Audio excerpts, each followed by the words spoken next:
Bismillahirrahmanirrahim. Assalamualaikum warahmatullahi wabarakatuh. Allahumma sholli ala sayyidina Muhammad wa ala ali sayyidina Muhammad. Alhamdulillah kita berjumpa lagi hari ini di pagi yang cerah dalam acara renungan di bawah naungan Al-Quran bersama Ustadz Husein Alatas.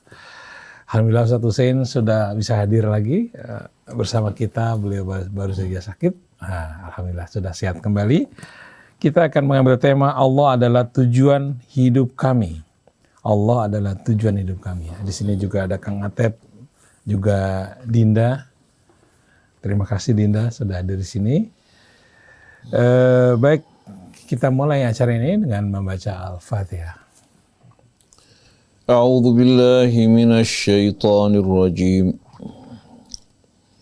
Bismillahirrahmanirrahim. Alhamdulillahi Rabbil Alamin Ar-Rahmanir Rahim Maliki Yaumiddin Iyyaka na'budu wa iyyaka nasta'in Ihdinas siratal mustaqim Siratal ladzina an'amta 'alaihim ghairil maghdubi 'alaihim waladdallin. Amin. Alhamdulillah kita sudah baca Al-Fatihah.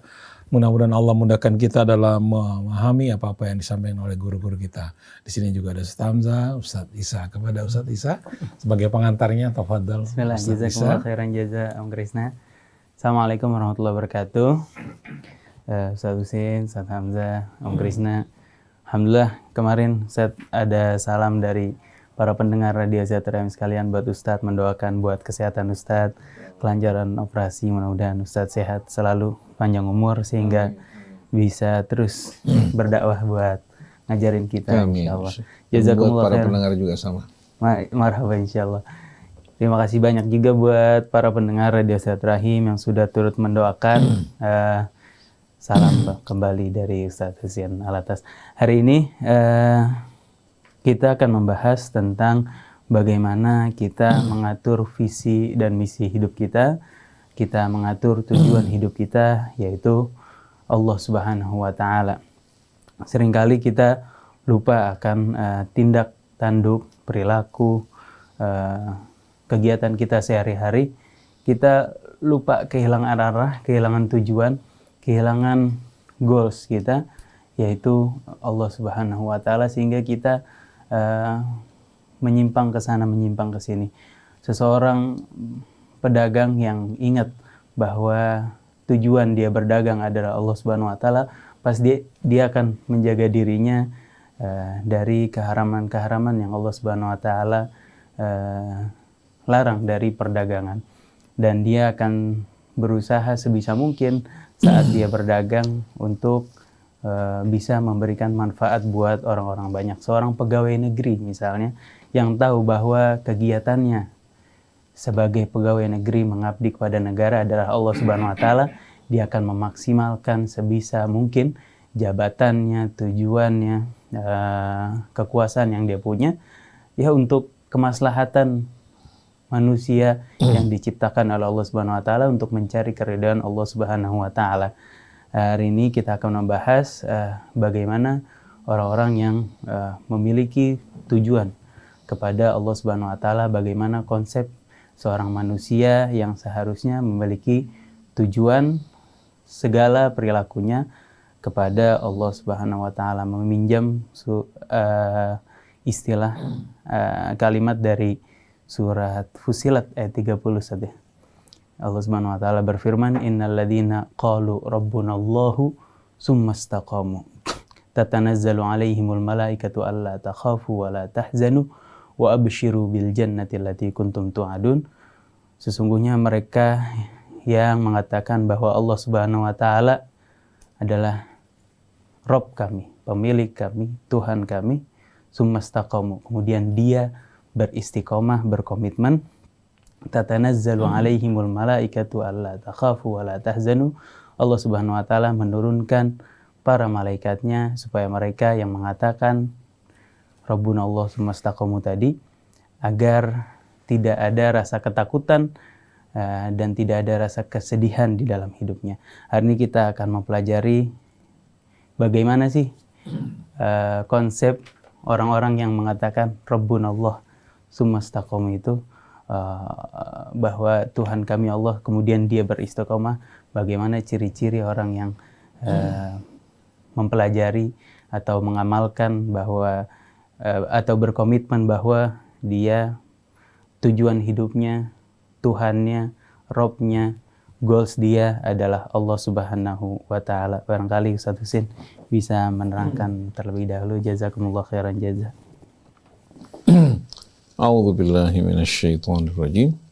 Bismillahirrahmanirrahim. Alhamdulillahi rabbil alamin. Hamdan katsiran thayyiban mubarakan fih kama yuhibbu rabbuna wa yarda.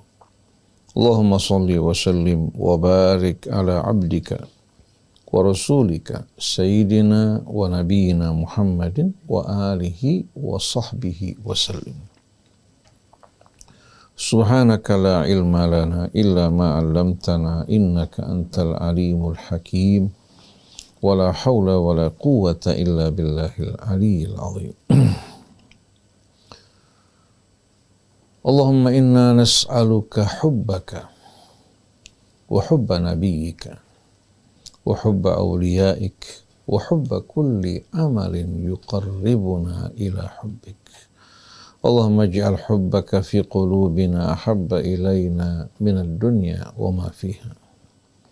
Allahumma thabbitna ya Rabbana ala hubbika bil qawli thabiti fil hayati dunya wa fil akhirah. Allahumma atina min indika rahmah wa 'allimna min ladunka ilman nafi'a wa anfa'na bima 'allamtana. Amma ba'du, ikhwan akhwat, pendengar pemirsa Radio TV Silaturahim yang dirahmati Allah.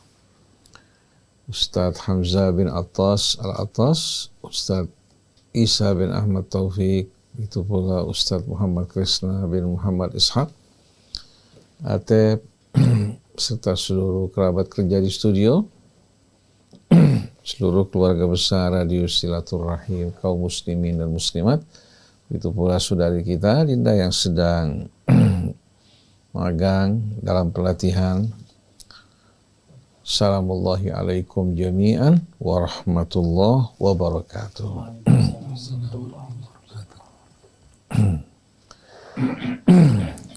Ikhwan akhwat yang dirahmati Allah, sebagaimana yang sama-sama kita ketahui dan kita imani, bahwa kita bersama seluruh alam raya dan isinya berawal dari Allah.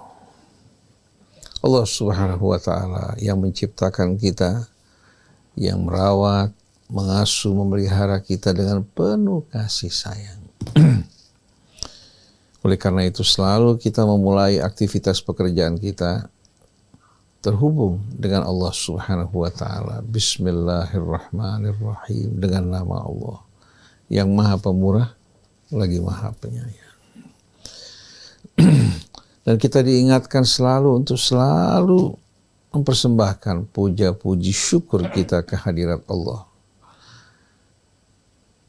Baik nikmat langsung yang Allah berikan pada kita maupun nikmat yang Allah salurkan melalui hamba-hambanya dan makhluk-makhluknya, atau sebab-sebab yang Allah Subhanahu wa Ta'ala ciptakan.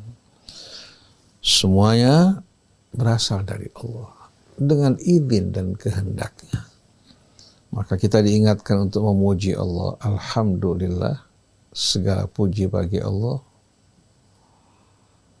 Rabbil Alamin, Tuhan semesta alam yang merawat dan mengasuh alam semesta dan seluruh isinya. Diri kita, kesehatan kita, nikmat yang ada pada kita, begitu pula keluarga kita, kasih sayang Allah curahkan di hati kedua orang tua kita kepada kita. Kasih sayang Allah tuangkan di hati kita pada pasangan kita, begitu pula sebaliknya pada anak-anak kita, di hati anak-anak kita kepada kita, semua merupakan percikan dari rahmat Allah yang tak terhingga. Apabila seorang hamba selalu menyadari hal ini, menyadari bahwa dirinya berawal dari Allah, bersandar, bergantung kepada Allah, dan kelak dia akan kembali kepada Allah Subhanahu wa Ta'ala. Seluruh nikmat baik yang lahir maupun yang batin berasal dari Allah. Dengan sendirinya yang patut untuk menerima rasa hormatnya. Begitu pula cintanya adalah Allah Subhanahu wa Ta'ala. Dan semua yang terhubung dengan Allah. Allah Subhanahu wa Ta'ala terangkan dalam surat Al-Baqarah ayat 163. Mengingatkan kita semua manusia, bukan hanya orang-orang yang sudah beriman saja, tapi seluruh manusia. Dan keterangan Allah ini sesuai dengan fakta di alam raya ini yang tak terbantahkan. Wa ilahukum ilahun wahid. Dan ilah kalian, Tuhan kalian, pencipta kalian, penguasa dan pemelihara kalian hanyalah satu ilah.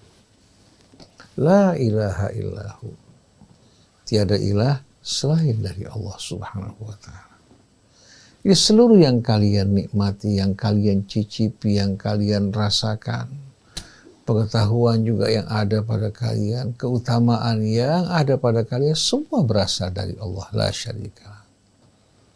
La ilaha illahu. Ar-Rahman Ar-Rahim. Dialah satu-satunya yang maha pemurah lagi maha penyayang. Tak mungkin kasih sayang siapapun dapat dibandingkan dengan rahmat dan kasih Allah Subhanahu wa Ta'ala. Jadi wa ilahukum ilahun wahid. La ilaha illahu ar-Rahman ar-Rahim. Ini pernyataan dari Allah. Tapi Allah tidak begitu saja mengeluarkan pernyataan, tapi diiringi dengan bukti. Bukti yang menerangkan bahwa alam raya seluruhnya berasal dari Allah dan dalam genggaman kekuasaan Allah. Inna fi khalqis samawati wal ard. Sesungguhnya pada ciptaan langit dan bumi. Waqtilafil laili wan nahar.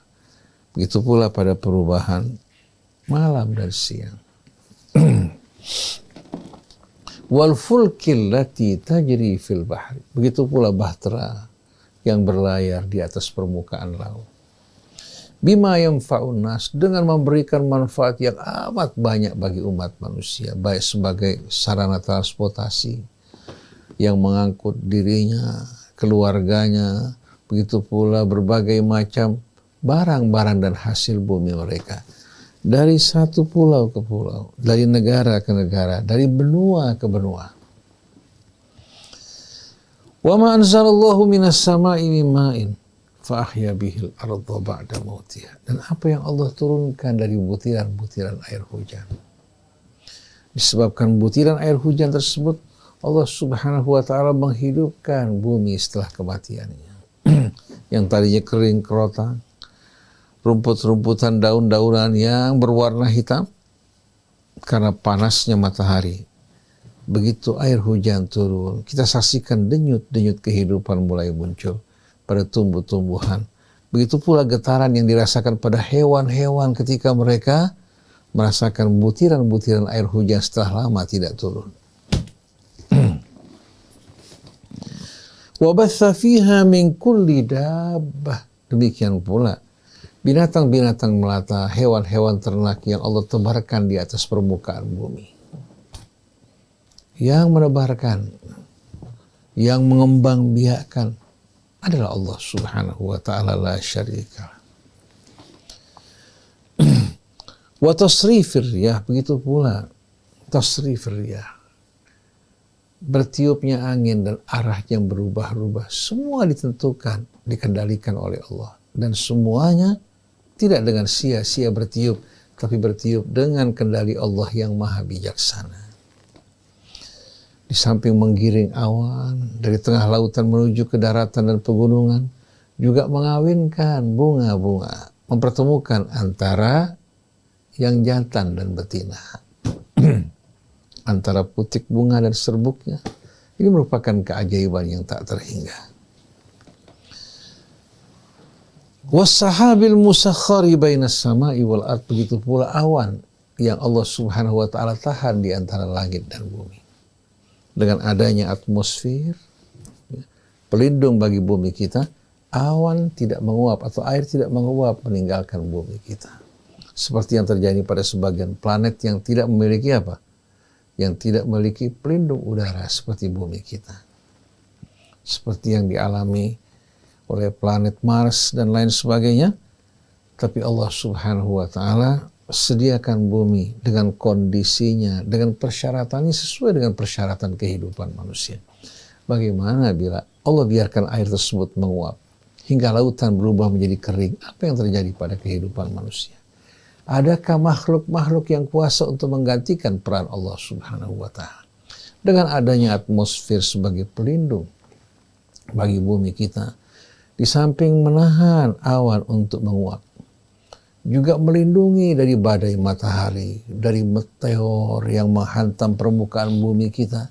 Dan dengan adanya atmosfer, kita bisa menyaksikan berbagai macam siaran yang dipancarkan dari pemancar-pemancar yang dapat kita terima dan disaksikan di berbagai macam penjuru dunia. Ini merupakan rahmat kasih Allah yang menyediakan bumi kita sebagai tempat yang layak untuk kita huni. Mengapa kita tidak mensyukurinya, menjaga dan memeliharanya, dan tidak melakukan kerusakan di atas muka bumi? Kemudian, la ayatin liqaumi yaqilun. Semua itu bila kita renungkan merupakan tanda-tanda, bukti-bukti bagi orang yang berakal. Bahwa semua ini yang penuh keharmonian, keseimbangan menunjukkan bahwa penatanya satu, pemeliharanya satu. Bukan hanya satu, tapi satu yang maha kuasa, yang maha bijaksana. Alam raya dan seluruh isinya, baik itu langitnya, buminya, hewan-hewan di daratan maupun satwa yang terdapat di lautan, begitu pula unggas-unggas dan burung-burung yang terbang di angkasa. Apakah semua ini bukan merupakan bukti akan keesaan Allah, akan kekuasaannya, kasih sayangnya? Orang yang berakal akan menemukan Allah dengan jelas. Allah yang maha penyayang, yang maha pemurah, yang maha bijaksana, yang maha tahu, yang maha kuasa. Kenapa kita melupakan Allah dalam hidup ini? Lalu setelah itu Allah mencela orang-orang yang mencintai selain Allah sama dengan kecintaan mereka kepada Allah. Wa minan nasi man yattakhidhu min dunillahi andada. Di antara manusia ada yang mengangkat sekutu-sekutu yang mereka setarakan dengan Allah. Yuhibbunahum kahubbillah. Mereka cintai sebagaimana cinta mereka kepada Allah. Bahkan saat ini bukan hanya kecintaan mereka sama kepada sekutu-sekutu tersebut yang mereka setarakan dengan Allah, yang terjadi justru mereka lebih mencintai sekutu-sekutu tersebut lebih daripada kecintaan mereka kepada Allah. Oleh karena itu, di saat terdapat pertentangan antara perintah Allah, antara larangan Allah Subhanahu wa taala dengan perintah-perintah yang datang dari sekutu-sekutu yang mereka persekutukan dengan Allah, mereka lebih mengutamakan yang mereka persekutukan dengan Allah. Lalu mereka beralasan bahwa Allah Maha Pengampun lagi Maha Penyayang. Padahal seharusnya sebagai seorang hamba yang berakal, yang menemukan kebenaran dan hakikat yang besar ini, seharusnya mereka mengutamakan Allah melebihi selainnya. Mereka mencintai Allah melebihi kecintaan mereka kepada selain Allah. Maka Allah Subhanahu wa taala tegur dan cela mereka, walladzina amanu asyaddu hubban lillah. Sedangkan orang-orang yang beriman kepada Allah, mereka akan lebih cinta kepada Allah melebihi kecintaan kepada selainnya. Mengapa hadirin sekalian? Karena kita dan semua yang kita cintai, semua nikmat yang kita terima baik langsung dari Allah tanpa perantara maupun melalui perantara, semuanya berasal dari Allah. Tanpa izin Allah tidak mungkin sampai pada kita. Ma yaftahillahu lin-nasi min rahmatin fala mumsika laha Apa yang Allah buka dari rahmatnya untuk kita, tidak ada yang bisa menahan. Tapi wa ma yumsik fala mursila lahu min ba'dih wa huwal azizul hakim. Siapa-siapa yang ditahan oleh Allah, walaupun seluruh makhluk bekerja sama untuk membuka dan memberikan untuk dirinya, niscaya tidak akan mampu untuk mengubah ketetapan Allah Subhanahu wa ta'ala. Siapa yang ditahan oleh Allah, tak ada satupun yang kuasa untuk membukanya. Dan Dia Maha Perkasa lagi Maha Bijaksana. Kemana kita akan lari? Kemana kita akan berlindung? Kemana kita akan memohon? Kemana kita akan bernaung? Oleh karena itu, orang yang berakal hanya akan mencintai Allah melebihi cintanya kepada selainnya. Dan kecintaan kepada selainnya selalu terhubung dengan kecintaan mereka kepada Allah. Oleh karena itu, kecintaan ini tidak akan membuat mereka menyimpang dan menyeleweng.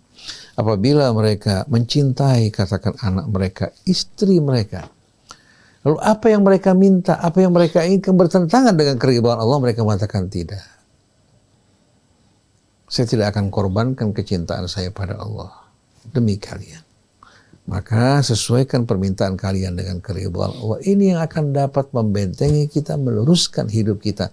Karena syaitan akan memanfaatkan cinta atau yang kita cintai untuk menyelewengkan kita.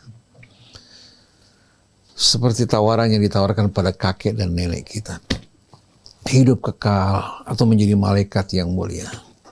Begitu mereka turuti perintah syaitan dan bujuk rayunya, ternyata mereka tertipu. Bukan kemuliaan yang mereka raih, malah kehinaan dan kemerosotan. Derita yang cukup panjang dalam kehidupan dunia yang mereka rasakan. Nah, Allah ingatkan kita bahwa orang-orang yang beriman akan lebih mencintai Allah daripada kecintaan mereka kepada selainnya. Oleh karena itu, dalam satu hadis Nabi kita Muhammad SAW mengingatkan kita semua kepada hakikat yang penting yang jarang kita perhatikan. Beliau bersabda, "Ahibbullaha lima yaghzukum min ni'ami." Cintailah Allah, ya, dengan nikmat karunia yang Allah telah limpahkan atas kalian. Seluruh hidup kalian adalah nikmat karunia dari Allah. Maka cintai Allah sebagai ungkapan syukur kalian, terima kasih kalian kepada Allah Subhanahu wa ta'ala. Sebagaimana Dia yang memberikan kalian segala-galanya, seharusnya kalian juga menjadikan Allah Subhanahu wa ta'ala satu-satunya tujuan hidup kalian.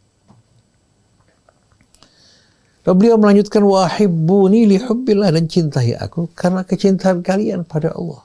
Ini penting, mencintai Rasul karena kecintaan kepada Allah. Karena kalau mencintai Rasul terpisah dari Allah, kecintaan tersebut hanya kecintaan yang sifatnya emosional. Namanya al-hubbu al-atifi. Seperti banyak kita jumpai pada saat acara-acara maulid, orang membaca selawat, ya, atau pada saat berdiri air mata mereka berlinang-linang. Tapi begitu keluar dari peringatan maulid, tak ada satupun, ya, dari apa? Peringatan-peringatan yang mereka dengar yang mempengaruhi hidup mereka. Mereka ingin menjadikan Rasul sebagai penebus dosa mereka. Jadi di luar peringatan maulid mereka melakukan pelanggaran, penyimpangan dari ajaran Allah. Pada saat peringatan maulid mereka berharap Rasul akan menjadi penebus dan pencuci dosa mereka. Jadi bukan karena cinta, ya, yang meluruskan, cinta yang betul-betul murni kepada Rasul, tapi mereka ingin, ya, memanfaatkan Rasul SAW untuk membenarkan yang salah, ya, untuk juga membersihkan dosa dan kesalahan mereka. Padahal peran Rasul menyampaikan kehendak Allah, menyampaikan pesan Allah. Dan orang yang mencintai Allah Subhanahu wa ta'ala yang mengikuti pesan Rasul. Begitu juga yang mencintai Rasul adalah orang-orang yang mengikuti pesan-pesan beliau. Jadi cintai aku karena kecintaan kalian pada Allah. Begitu juga kecintaan pada keluarga Rasul, kecintaan kepada para sahabat Rasul, harus betul-betul kecintaan yang terhubung dengan Allah. Tapi kalau kita mencintai Rasul terpisah dari Allah, mencintai keluarga Rasul terpisah dari Allah, mencintai juga sahabat Rasul terpisah dari Allah, Maka kecintaan ini kecintaan yang tidak akan meneruskan hidup kita, malah kecintaan yang akan menempatkan Rasul sebagai sekutu Allah Subhanahu wa taala. Seolah-olah Rasul bisa menggugurkan, meralat dan menghapuskan ketetapan Allah Subhanahu wa taala. Padahal kita saksikan bagaimana Rasul di hadapan Allah. Subhanaka la nuhsi thana'an 'alaika anta kama athnaita 'ala nafsik. Betul-betul yang penuh kerendahan. Begitu pula keluarga Rasul. Tidak ada satupun yang membanggakan diri mereka. Mereka merendah di hadapan Allah. Mereka juga bersikap penuh sahaja di hadapan sesama manusia. Mereka tidak bertepuk dada membanggakan diri mereka sebagai keluarga Rasul. Bahkan mereka takut dan khawatir apa yang mereka terima dari penghormatan kecintaan orang lain tidak sepadan dengan pelaksanaan kewajiban yang seharusnya mereka laksanakan sebagai keluarga Rasul. Begitu pula para sahabat yang mulia. Tidak ada dari mereka yang merasa bangga. Mereka bersyukur dengan karunia Allah yang menjadikan mereka sebagai sahabat Rasul. Mereka mengejar apa yang di sisi Allah. Mereka mencintai Rasul, kecintaan yang betul-betul apa? Mempengaruhi kehidupan mereka. Ingin bergabung bersama Rasul dalam kehidupan dunia, berkumpul juga bersama Rasul dalam kehidupan akhir. Bukan kecintaan yang sifatnya altifi, ya, membuat kita terharu, menangis, bersedih, tapi selesai itu tidak ada sesuatu yang berubah dalam hidup kita. Bahkan cara hidup kita, kebiasaan kita jauh dari tuntunan Nabi kita Muhammad sallallahu alaihi wasallam. Jadi walladzina amanu asyaddu hubban lillah walau yaral ladzina zalamu idh yarawnal adzab annal quwwata billahi jami'a wa anna Allaha syadidul adzab. Kalau seandainya orang-orang yang zalim di sini orang-orang yang mempersekutukan Allah. Kenapa mereka dikatakan sebagai orang yang zalim? Karena begitu mereka mempersekutukan Allah, pasti mereka keluar dari rel, melakukan berbagai macam kejahatan terhadap diri mereka, terhadap keluarga mereka, maupun terhadap orang di sekeliling mereka.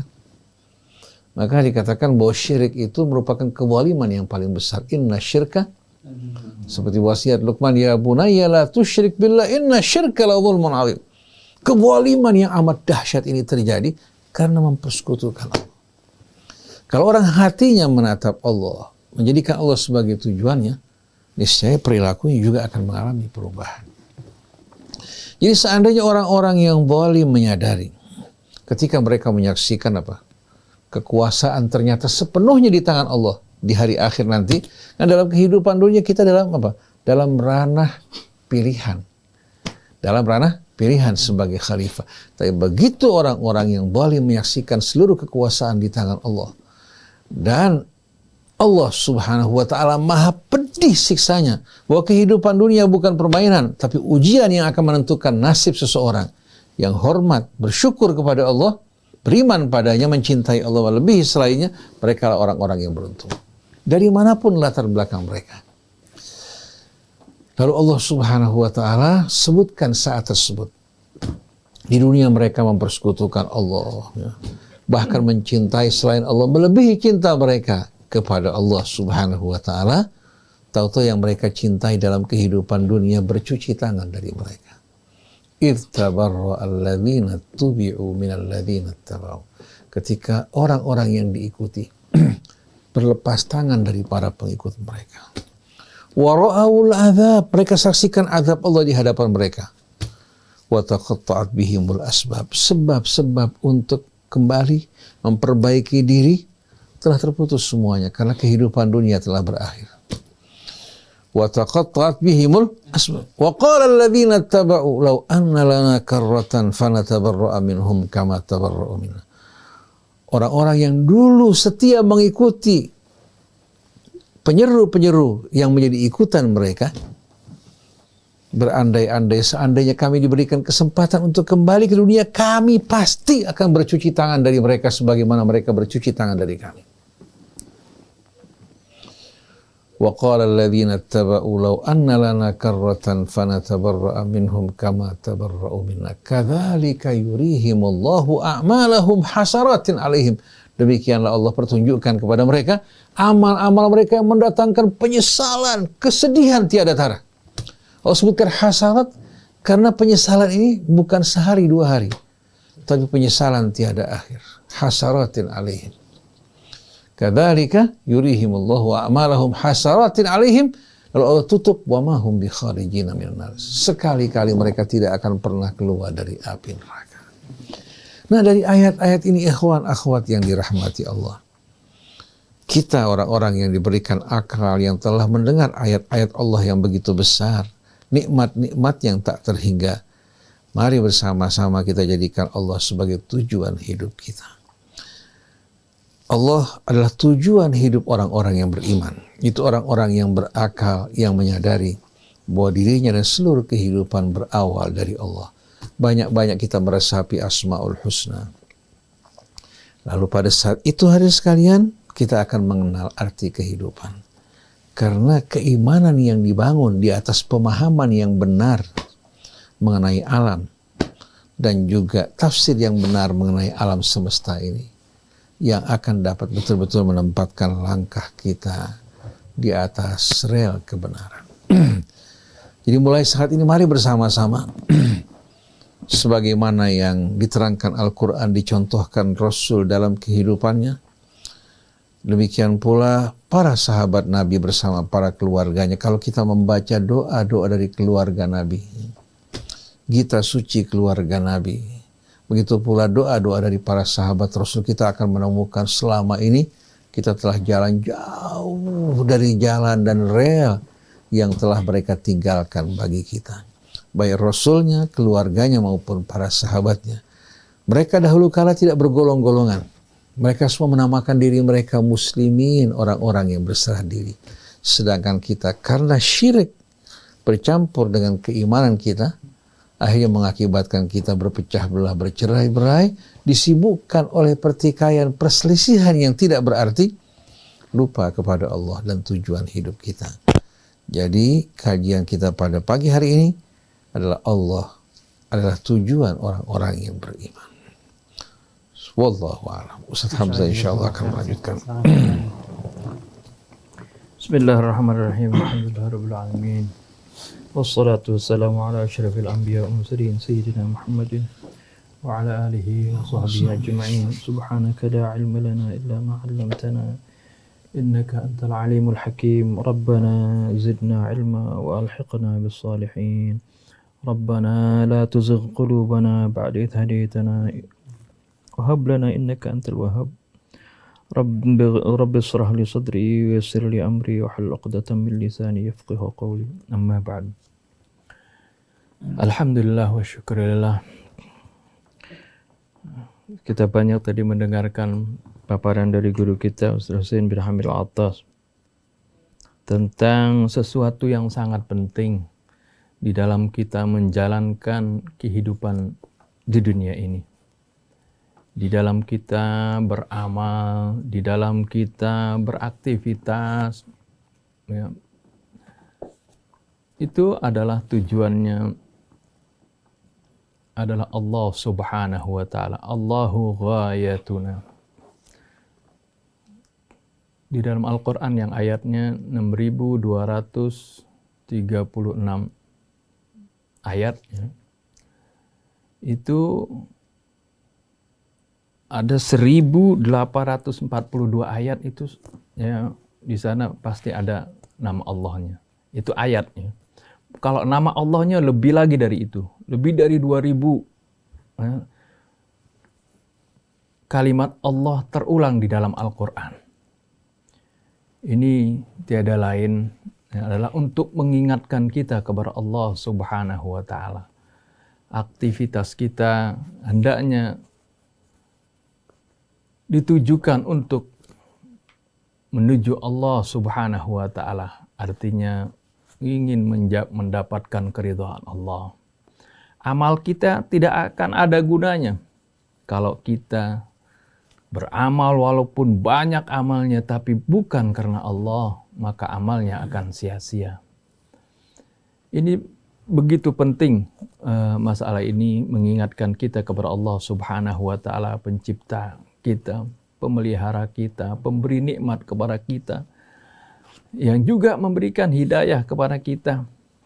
begitu banyak nikmatnya. Seperti yang Ustaz Husain tadi sebutkan dalam hadis, bagaimana kita harus mencintai Allah karena begitu banyak nikmat-nikmat Allah yang dikaruniakan kepada kita. Tapi kita banyak lupa kepada Allah Subhanahu wa Ta'ala. Padahal ketika Nabi Allah Musa alaihissalam berada di Gunung Tursina, ketika Allah Subhanahu wa Ta'ala perkenalkan bahwasanya aku adalah Allah, innani anallah la ilaha illa ana, kemudian diingatkan, wa aqimus salata li dzikri, dirikanlah salat untuk mengingat aku. Jadi perintah salat yang kita laksanakan setiap hari 5 kali sehari semalam kita laksanakan, itu kalau yang hanya wajibnya saja yang kita laksanakan, belum lagi dengan melaksanakan yang sunnah-sunnahnya, misalnya rawatibnya, ada yang muakkad, ada yang ghair muakkad, belum lagi sholatul lail. Itu tujuannya adalah li dzikri, untuk mengingat aku. Orang yang kalau selalu mengingat Allah Subhanahu wa Ta'ala, seperti yang tadi sudah disebutkan ayatnya, ya, orang-orang yang memiliki hati nurani, yang fitrahnya bersih, suci. Allah sebutkan alladzina yadhkurunallaha qiyaman wa qu'udan wa 'ala junubihim wa yatafakkaruna fi khalqis samawati wal ardh rabbana ma khalaqta hadza batila subhanaka faqina 'adzaban nar. Mereka selalu ingat kepada Allah Subhanahu wa Ta'ala, baik berdiri, duduk, berbaring.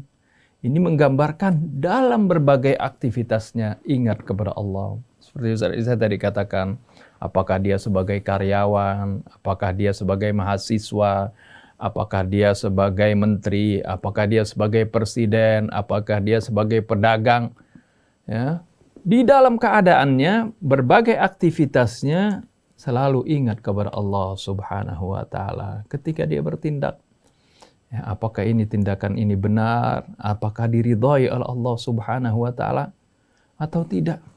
Itu akan menjadikan dia orang yang sangat berhati-hati. Segala tindakannya perlu perhitungan, enggak sembarangan, ya, penuh dengan ilmu, dengan pengetahuan yang jelas, ya, tidak ketika bicara tidak asal bicara, ya.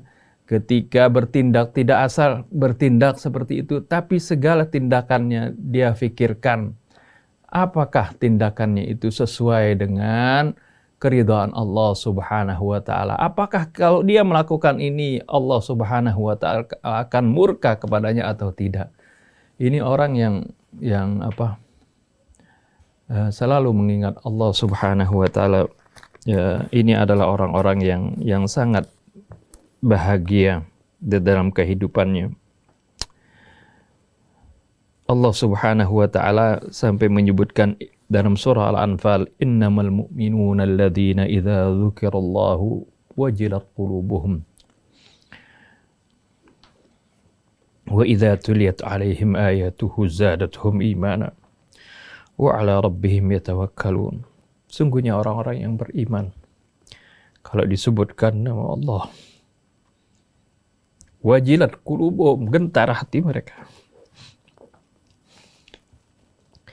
Wa idza tuliyat 'alaihim ayatuhu zadatuhum imana wa 'ala rabbihim yatawakkalun. Kalau dibacakan kepada mereka ayat-ayatnya, imannya bertambah dan mereka hanya bertawakal kepada Allah Subhanahu wa Ta'ala. Ini bagaimana orang-orang yang selalu ingat kepada Allah Subhanahu wa Ta'ala. Kehidupannya akan dibimbing oleh Allah Subhanahu wa Ta'ala. Seperti yang dikatakan oleh Nabi Allah Musa alaihissalam. Ketika Nabi Allah Musa bersama pasukannya dikejar-kejar oleh Firaun, kemudian sampai di tepi Laut Merah, di depannya lautan, di belakangnya Firaun. Kaumnya mengatakan, wahai Musa, inna lamudrakun. Kita bakal ketusul ini. Kita bakal ketangkap, kita bakal dibunuh. Bagaimana orang yang selalu bersama Allah, ingat Allah. Kalla, inna ma'iya rabbihi sayahdin. Sungguhnya Tuhanku bersamaku dan dia akan memberikan petunjuk bagaimana bisa jalan keluar dari kesulitan tersebut. Begitu pula yang dikatakan oleh Nabi Allah Ibrahim alaihissalam. Dia katakan, qala inni dhahibun ila rabbi sayahdin. Saya akan pergi menuju Tuhanku dan dia pasti akan memberikan hidayah kepadaku. Ini adalah Allah ungkapkan dalam Al-Quran yang menggambarkan bagaimana kalau orang menjadikan hidupnya adalah untuk mencapai keridhaan Allah dalam sebagai aktivitasnya, pasti Allah akan berikan hidayah kepadanya. Allah akan bantu dia. Ya, mudah-mudahan ya Allah Subhanahu wa taala ya, menjadikan kita semuanya ya dari orang-orang yang selalu ingat kepada Allah, mengharapkan keridhaannya dalam segala aktivitasnya, dan tentunya pasti Allah akan memberikan hidayah kita pada saat kita lupa, kita lalai, kita melenceng dari jalannya. Ini saja yang dapat saya sampaikan. Wallahu a'lam. Ada mau tambahkan? Baik, Iwan dan Ahmad, kita sudah dengarkan tadi bagaimana uraian bahwa Allah adalah tujuan hidup kami, atau Allah adalah tujuan orang-orang yang beriman. Terima kasih Ustaz Husein, Ustaz Hamzah, Ustaz Isa. Baik, saya Muhammad Krisna, Atep, kemudian juga Yusuf Bangkit, dan juga Anis Mali, mohon pamit. Wabillahi taufiq wal hidayah. Assalamualaikum warahmatullahi wabarakatuh.